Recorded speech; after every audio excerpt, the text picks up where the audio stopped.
There are a couple of moments where I thought we were making a difference. When in Montreal we presented our project for the Master Plan for Biodiversity, we were proposing a new approach to integrating nature in the city in a way that was not formal but was productive and opens to coexistence with animals, with the wilderness. And we could see in the face of the people that they got this idea, they understood there was a change happening.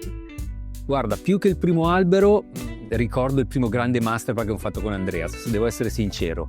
Però ricordo invece con grande gioia gli alberi che ho piantato con le mie mani, con le mie figlie, davanti casa, davanti a due aiuole che aspettavano di essere curate e li vedo lì che crescono giorno dopo giorno. Questo mi dà grande gioia.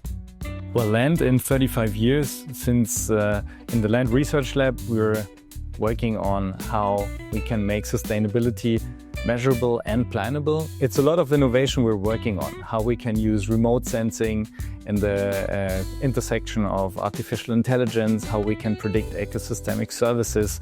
I think really taking it to the next level is a bit like venturing into the unforeseen.